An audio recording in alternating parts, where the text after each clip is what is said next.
ادامه گفتارهای رادیوی فرهنگ.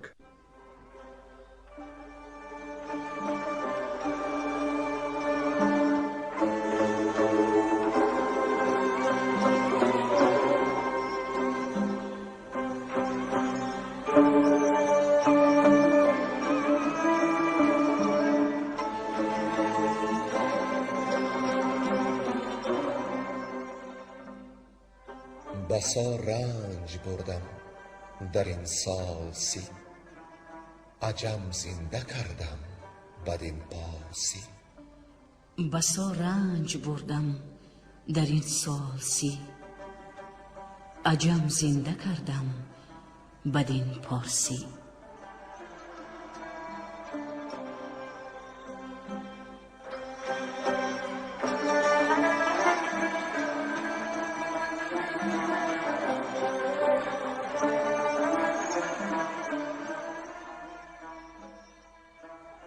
محفل ادبی به استقبال جشن هزاره شاهنامه بیزوال ابوالقاسم فردوسی.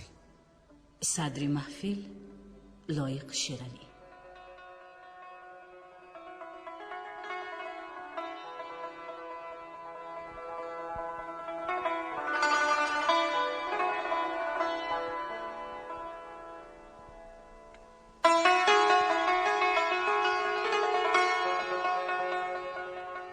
علاقمندان محفل شاهنامه خوانی یاد دارند که ما در گفتار پیشین به جای آمدیم که پیران از پی ایرانیان به کوه هماون رسید و خروشید که ای نامبردار طوس، بیگمان بدام خواهی اندر آمد.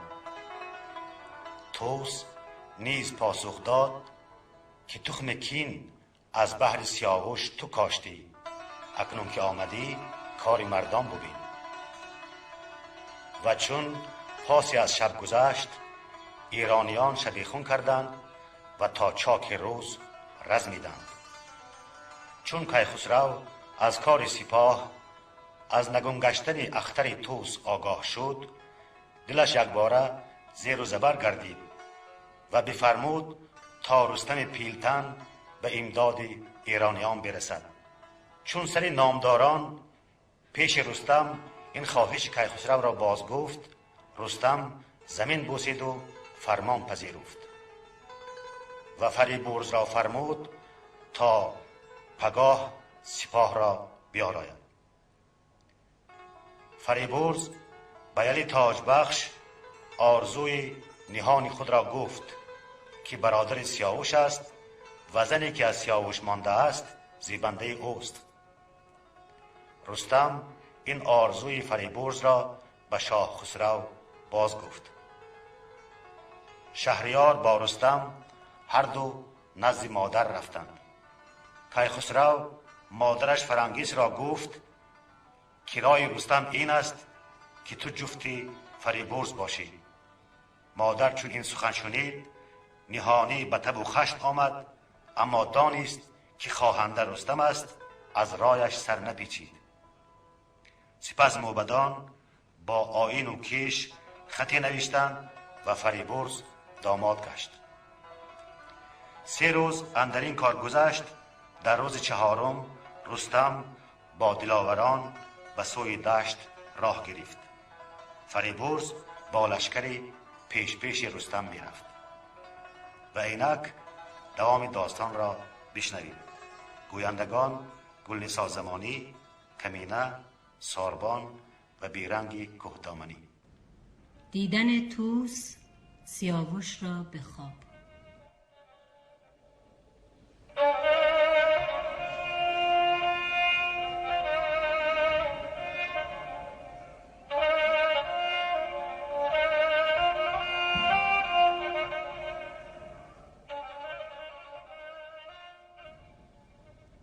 شبی داغ دل پر ز تیمار، طوس به خواب اندر آمد گه زخم کوس.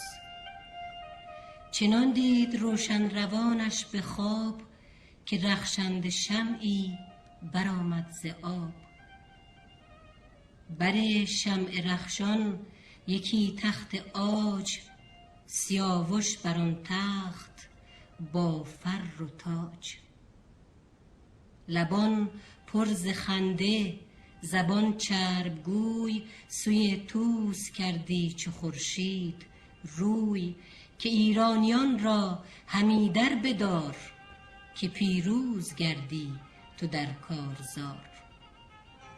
ز گودرزیان هیچ غمگین مشو، که ایدر یکی گلستان است نو.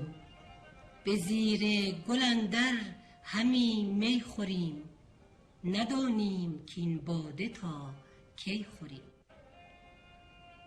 ز خواب اندر آمد شده شاد دل، ز درد و غمان گشته آزاد دل. به گودرز گفت ای جهان پهلوان، یکی خواب دیدم به روشن روان. نگه کن که رستم چو باد دمان، بیاید بر ما زمان تا زمان. بفرمود تا در دمیدند نای، بجنبید در کوه لشکر ز جای. ببستند گردان ایران میان، برافراختند اختر کاویان. بیاورد از آن روی پیران سپاه، شد از گرد خورشید تابان سیاه. از آواز گردان و باران تیر، همی چشم خورشید شد خیره خیر. دو لشکر به روی اندر آورده روی، ز گردان نشد پیش یک جنگجوی. چنین گفت هومان به پیران که جنگ، همی جست باید چه جویی درنگ. نه لشکر به دشت شکار اندر است، تن و اسب ما زیر بار اندر است. بدو گفت پیران که تیزی مکن، نه روز شتاب است و گاه سخن. سه تن دوش با خار مایه سپاه، برفتند بیگاه از این رزمگاه. چو شیران ناهار ما چون رمه، که از کوهسار اندر آرد دمه. همه دشت چون جوی خون یافتم، سر نامداران نگون یافتم. یکی کوه دارند خارا و خشک، همی خار بویند اسپان چو مشک. بمان تا بر آن سنگ بریان شوند، چو بیچاره گردند بی جان شوند. گشاده نباید که دارید راه، دو رویه پس و پیش آن رزمگاه. چو بی جنگتان دشمن آید به چنگ، به زودی چه باید کردن درنگ. چرا جست باید همی کارزار، طلایه بر این دشت بس 10 سوار. بباشیم تا دشمن از آب و نان، شود تنگ و زنهار خواهد به جان. مگر خار یا سنگ خارا خورند، چو روزی سرآید خورند و مرند. سوی خیمه رفتند از آن رزمگاه، طلایه بیامد به پیش سپاه. گشادند گردان سراسر کمر، به خواب و به خوردن نهادند سر. به لشکرگه آمد سپهدار طوس، پر از خون دل و رخ شده آبنوس. به گودرز گفت این سخن تیره گشت، سر بخت ایرانیان خیره گشت. همه گرد بر گرد ما لشکر است، خور بارکشمان همه خاور است. سپه را خورش پس فراوان نماند، جز از گرز و شمشیر درمان نماند. به شبگیر شمشیرها برکشید، همه دامن کوه لشکر کشید. اگر اختر نیک یاری دهد، بر ایشان مرا کامکاری دهد.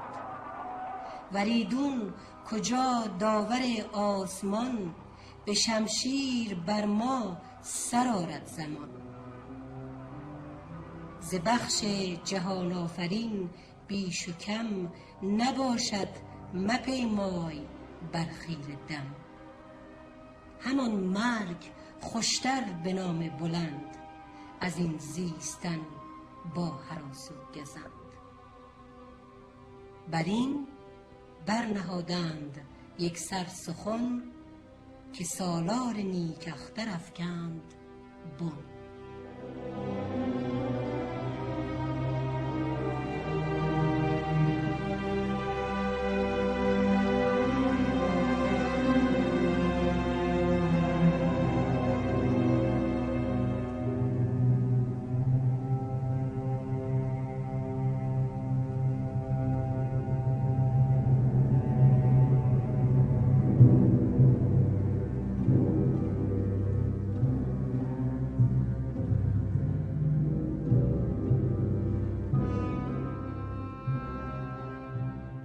فرستادن افراسیاب خاقان و کاموس را به یاری پیران.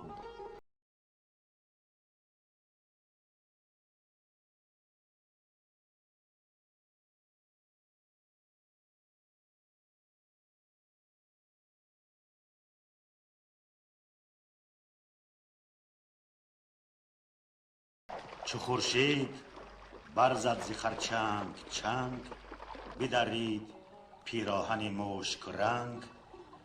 به پیران فرستاده آمد ز شاه، که آمد ز هر جا فراوان سپاه.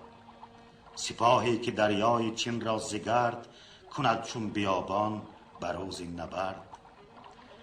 یکی مهتر از ماورا نهر در، که بگذارد از چرخ گردنده سر. تنش زور دارد به صد نره شیر، سری ژنده پیل اندر آرد به زیر. به بالا چو سرو و به دیدار ماه، جهانگیر و نازان بدو تاج و گاه. سری سرفرازان و کاموس نام، برآرد ز گودرز و از طوس کام. ز مرز سپیجاب تا مرز روم، سپاهی که بود اندر آباد بوم. نخست اندر آیم ز خاقان چین، که تاجش سپهر است و تختش زمین. چو منشور جنگی که با تیغ اوی، به خاک اندر آید سر جنگ جوی. کشانی چو کاموس شمشیر زن، که چشمش ندیده است هرگز شکن. همه کارهای شگرف آورد، چو خشم آورد باد و برف آورد. چنین گفت پیران به توران سپاه، که ای سرفرازان و گردان شاه.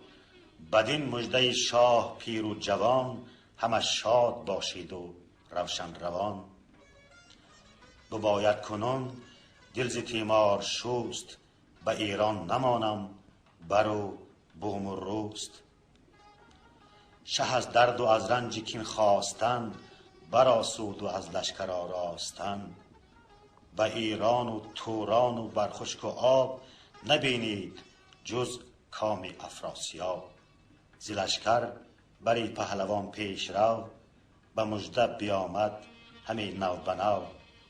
بگفتند که نامور پهلوان، همیشه بزی شاد و روشن روان. به دیدار شاهان دلت شاد باد، روانت ز اندیشه آزاد باد. ز کشمیر تا پیش دریای شهد، درفش و سپاه است و پیلان و مهد. ز سقلاب چون کندر شیر مرد، چو بیورد کاتی سپهرین نبرد. چو غرچه ز سگسار و شنگل ز هند، هوا پر درفش و زمین پر پریند. چغانی چو فرتوس لشکر فروز، کهاری کهانی گوی گرد سوز. شمیران شغنی سرافراز دهر، پراکنده بر نیزه و تیغ زهر. تو اکنون سرافراز و رامش پذیر، که از این مژده برنا شود مردی پیر. دل و جان پیران پر از خنده شد، تو گفتی که او مرده بود زنده شد. به هومان چنین گفت پیران که من پذیره شوم پیش آن انجمن، که ایشان ز راهی دراز آمدند پراندیشه و رزم ساز آمدند. ندارند سرکم ز افراسیاب، که با گنج و تختند و با جاه و آب. شوم تا ببینم که چند و چیند، سپهبد کدامند و گردان کیند. کنم آفرین پیش خاقان چین، همان پیش تختش ببوسم زمین. ببینم سرافراز کاموس را، برابر کنم شنگل و طوس را. چو باز آیم ایدر ببندم میان، برآرم دم و دود از ایرانیان. اگر خود ندارند پایاب جنگ، بر ایشان کنم روز تاریک و تنگ. کسی را که هستند از ایران سران، کنم پا و گردن به بندی گران. فرستم به نزدیک افراسیاب، نه آرام جویم بر این بر نه خواب. ز لشکر هر آن کس که آید به دست، سرانشان ببرم به شمشیر پست. بسوزم دهم خاک ایشان به باد، نگیرم از آن بوم و بر هیچ یاد. به 3 بهره رانم از آن پس سپاه، کنم روز بر شاه ایران سیاه. یکی بهره ز ایشان فرستم به بلخ، به ایرانیان بر کنم روز تلخ. دیگر بهره بر سوی کابلستان، به کابل کشم خاک زابلستان. 3 بهره بر سوی ایران برم، ز ترکان بزرگان و شیران برم. زن و کودکی خرد و پیر و جوان، نمانم که ماند تنی با روان. بر و بوم ایران نمانم به جای، که نه دست بادا از ایشان نه پای. کنون تا کنم کارها را بسیج، شما رزم ایران مجویید هیچ. بگفتین و دل پر ز کینه برفت، همه بر تنش پوست گفتی بکفت. به لشکر چنین گفت هومان گرد، که اندیشه از دل بباید سترد. 2 روز این همه رنج بر تن نهیم، که دیده به کوه هماون نهیم. نباید که ایشان شب بیدرنگ، گریزان برانند از این کوه و سنگ. کنون کوه و دشت و در و رود و راه، سراسر شود پر درفشی سپاه.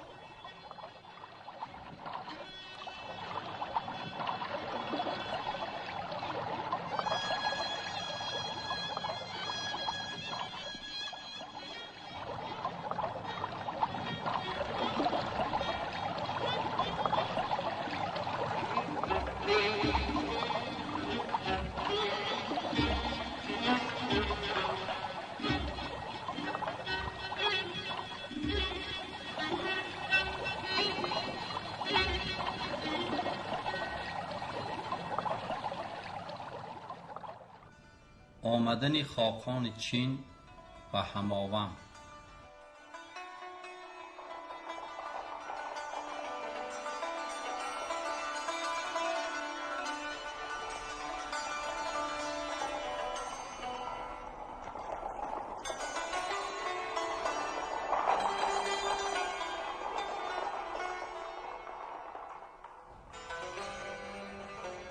چو پیران به نزدیک ایشان رسید، در او دشت پر سم اسپان بدید. جهان پر سراپرده و خیمه بود، زده سرخ و زرد و بنفش و کبود. ز دیبای چینی و از پرنیان، درفش به هر پرده اندر میان. فرو ماند و از کارش آمد شگفت، بسی با دل اندیشه اندر گرفت. که آیا بهشت است یا بزمگاه، سپهری برین است یا چرخ و ماه. بیامد به نزدیک خاقان چین، پیاده ببوسید روی زمین. چو خاقان بدیدش به بر در گرفت، بماند از بر و یال پیران شگفت. بپرسید بسیار و بنواختش، بری خویش بر تخت بنشاختش. بدو گفت به به که با پهلوان، نشستم چنین شاد و روشن روان. بپرسید از آن پس کز ایران سپاه، کی دارد نگین و کی دارد کلاه. کدام است جنگی و گردان کیان، نشسته بر این کوه سر بر چیان. چنین داد پاسخ کی شهریار، انوشه بزی تا بود روزگار.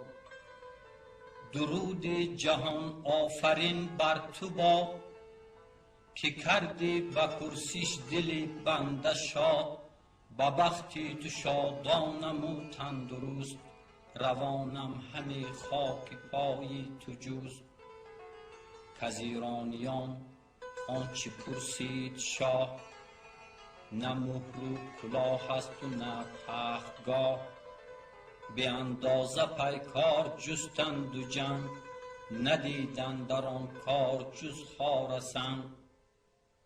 چو بی نام و بی کام و بی تن شدن، گریزان به کوهی هماون شدن.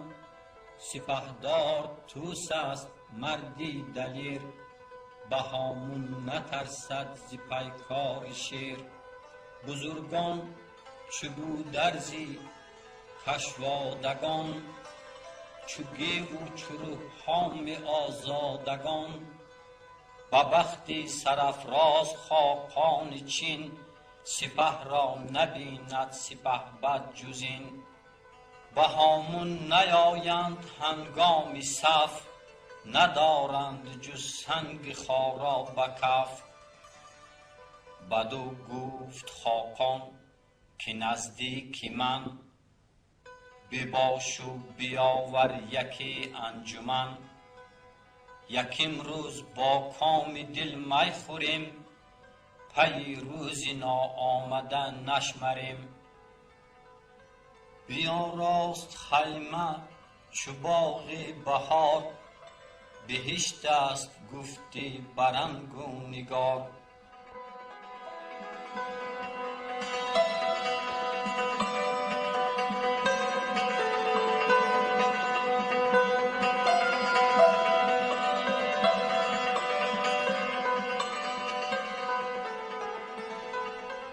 چو بر گنبدی چرخ شد آفتاب، دلی طوس و گودرز شد پرشتاب.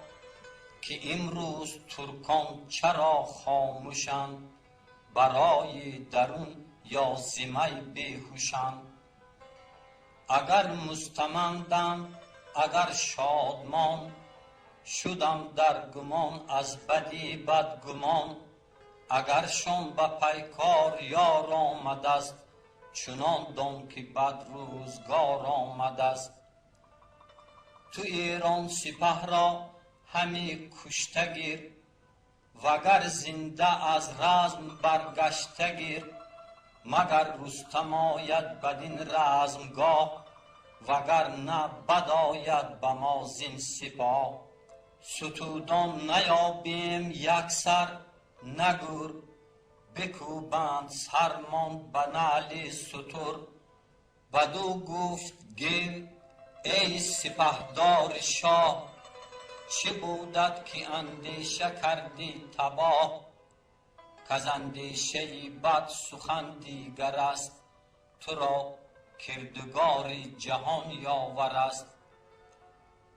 جهان آفرین را پرستنده ایم، بسی تخم نیکی پراگنده ایم.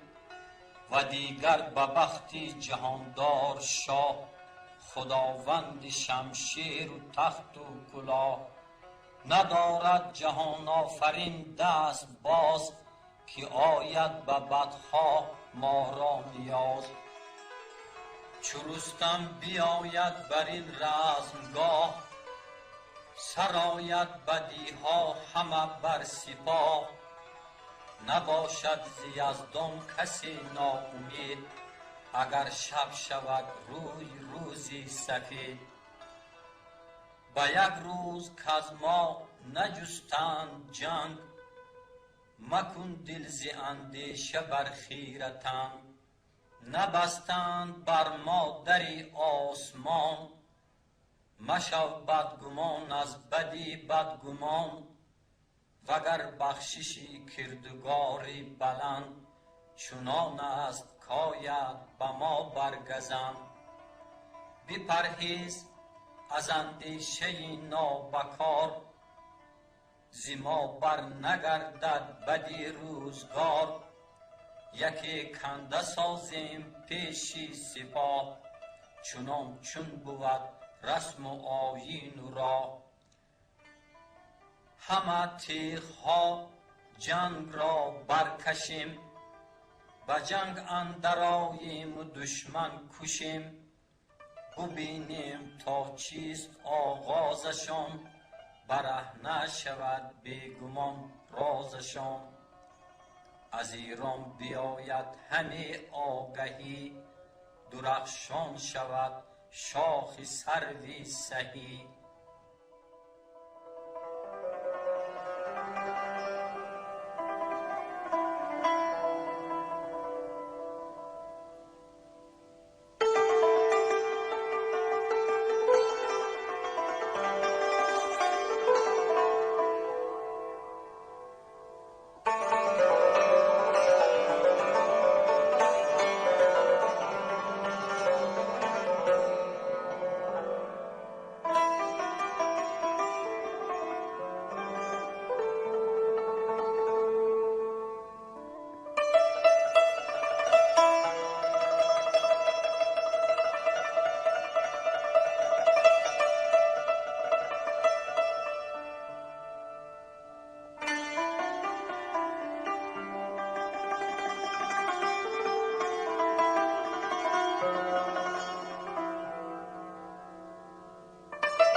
آگاهی یافتن گودرز از آمدن رستم.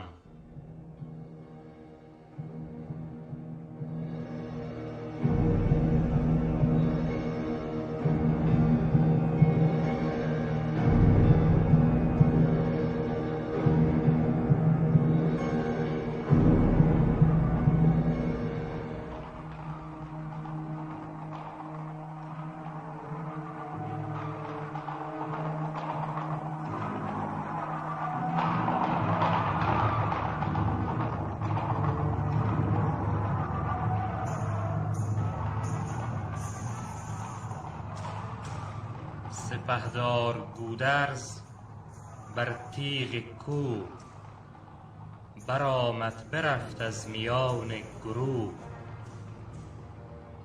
به زاری خروش آمد از دیدگاه، که شد کار گردان ایران تباه. چو خورشید تابان ز گنبد بگشت، ز بالا همی سوی خاور گذشت. سوی باختر گشت گیتی ز گرد، سراسر بسان شب لاجورد. شد از گرد خورشید تابان بنفش، ز بس پیل و بر پشت پیلان درفش. غو دیده بشنید گودرز و گفت، که جز خاک تیره ندارم نهفت. رخش گشت از اندوه بر سان کیر، چنان شد کجا خسته گردد به تیر. چنین گفت که از گردش روزگار مرا بهره کین آمد و کارزار. ز گیتی مرا شوربختیست بهر، پراکنده بر جای تریاک زهر. نبیر و پسر داشتم لشکری، شده نام بردار هر کشوری. به کین سیاوش همه کشته شد، ز من بخت بیدار برگشته شد. از این زندگانی شدم ناامید، سیاه شد مرا بخت روز سپید. نزادی مرا کاش که مادرم، نگشتی سپهر بلند از برم. چنین گفت با دیدبان پهلوان که ای مرد بینا و روشن روان. نگه کن به ایران و توران سپاه، که آید کسی سوی این رزمگاه. درفش سپهدار ایران کجاست؟ نگه کن چپ لشکر و دست راست. بدو دیدبان گفت از هیچ روی، نبینم همه جنبش و جستجوی. از آن سو به تاب و شتاب اندرند، و از این سو تو گویی به خواب اندرند. از این گفته شد پهلوان پر ز درد، فرو ریخت از دیدگان آب زرد. بنالید و گفت اسب را زین کنید، از این پس مرا خشت بالین کنید. شبم پر کنم چشم و آغوش را، بگیرم ببر گیو و شیدوش را. همان بیژن گیو و رهام را، سواران جنگی خودکام را. به پدرود کردن رخ هر کسی، ببوسم ز مژگان ببارم بسی. نهادند زین بر سمند چمان، خروش آمد از دیده هم در زمان. که ای پهلوان جهان شاد باش، ز درد و ز تیمار آزاد باش. که از راه ایران یکی تیره گرد، برآمد کزو روز شد لاجورد. فراوان درفش از میان سپاه، برآمد به کردار تابنده ماه. به پیش اندرون گرگ پیکر یکی، یکی ماه پیکر ز دور اندکی. درفش دگر اژدها پیکرش، پدید آمد و شیر زرین سرش. بدو گفت گودرز انوشه بدی، ز دیدار تو دور چشم بدی. چو گفتارهای تو آید بجای، بدان سان که گفتی به پاکیزه رای. ببخشمت چندان گرانمایه چیز، کز آن پس نیازت نیاید نیز. وز آن پس چو روزی به ایران شویم، به نزدیک شاه دلیران شویم. تو را پیش تختش برم ناگهان، سرت برفرازم بجا از مهان. ز بهر من اکنون از این دیدگاه، برو سوی سالار ایران سپاه. سخن هرچه دیدی بدیشان بگوی، سبک باش و از هر کسی چاره جوی. بدو دیدبان گفت که از دیدگاه نشاید شدن پیش ایران سپاه. چو بینم که روی زمین تار گشت، بدین دیدگه دیده بیکار گشت. به کردار سیمرغ از این دیدگاه، برم آگهی سوی ایران سپاه. چنین گفت با دیدبان پهلوان که بیدار دل باش و روشن روان. دگر باره بنگر ز کوه بلند که ایشان به نزدیک تا کی رسند. چنان شاد شد زان سخن پهلوان که بی جان شده باز یابد روان. وزان روی پیران به کردار گرد همی راند لشکر به دشت نبرد. سواری به مژده بیامد ز پیش، بگفت آن کجا رفته بود کم و بیش. چو بشنید هومان بخندید و گفت که شد بیگمان بخت بیدار جفت. خروشی به شادی ز توران سپاه، به ابر اندر آمد از آن رزمگاه. بزرگان ایران پر اندوه و درد، رخان زرد و لبها شده لاجورد.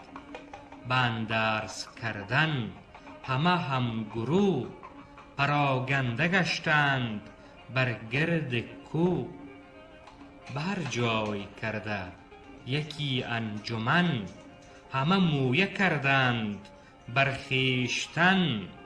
که زار این دل ایران خسرو نژاد، کز ایشان به ایران نگیرند یاد. کنون گورها کام شیران بود، زمین پر ز خون دل ایران بود. سپهدار با بیژن گیو گفت که برخیز و بگشای راز از نهفت.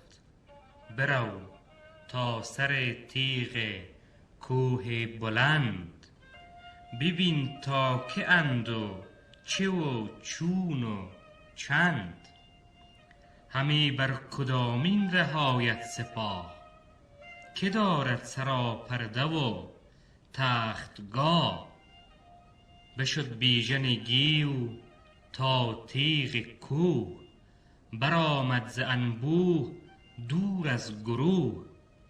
همی کرد از آن که به هر سو نگاه، درفش و سواران و پیل و سپاه. بیامد به سوی سپهبد دوان، پر از درد دل پر ز اندوه جان. بدو گفت چندان سپاه است و پیل، که روی زمین شد به کردار نیل. درفش و سنان را خود اندازه نیست، خور از گرد بر آسمان تازه نیست. اگر بشمری نیست انداز و مر، همی از تبیره شود گوش کر. سپهبد چو بشنید گفتار اوی، دلش گشت پر درد و پر آب روی. سران سپه را همه گرد کرد، بسی درد و تیمار لشکر بخورد. چنین گفت که از گردش روزگار، نبینم همی جز غم کارزار. بسی گشتم اندر فراز و نشیب، نیامد برویم از این سان نهیب. کنون چاره کار ایدر یکیست، اگرچه سلیح و سپاه اندکیست. بسازیم و امشب شبیخون کنیم، زمین را ز خون رود جیحون کنیم. اگر کشته آییم در کارزار، سپهبد بود چون بود شهریار. نگویند بی نام گردی بمرد، مگر زیر خاکم بباید سپرد. بدین رام شد پهلوان سپاه، هر آن کس که بود اندر آن رزمگاه. چو شد روی گیتی به کردار قیر، نه ناهید پیدا نه بهرام و تیر.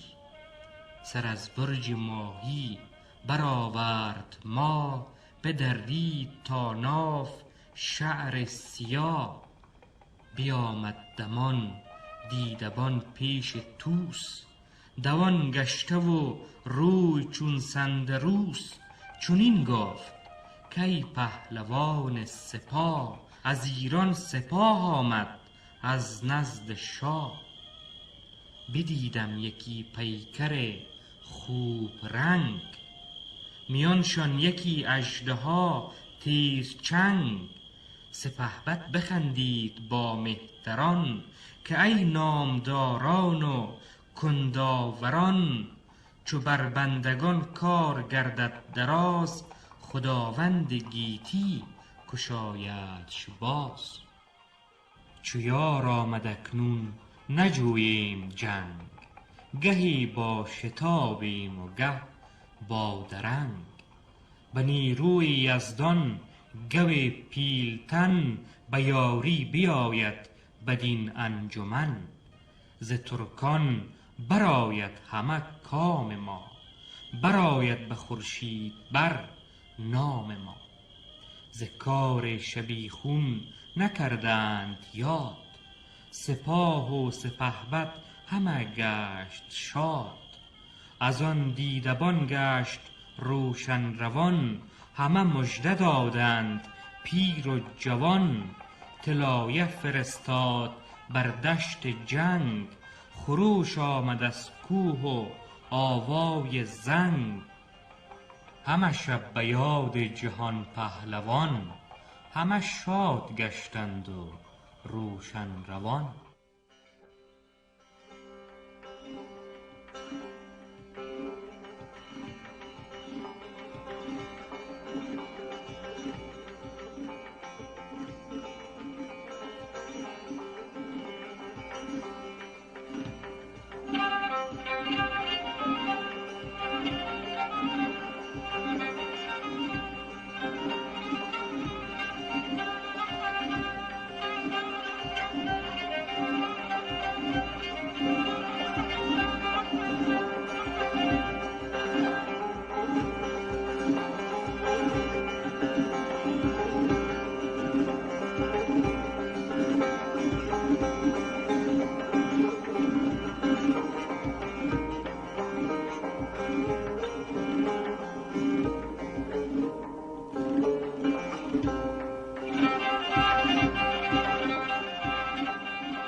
شما محفل ادبی را به استقبال جشن هزاره شاهنامه ابوالقاسم فردوسی شنیدید.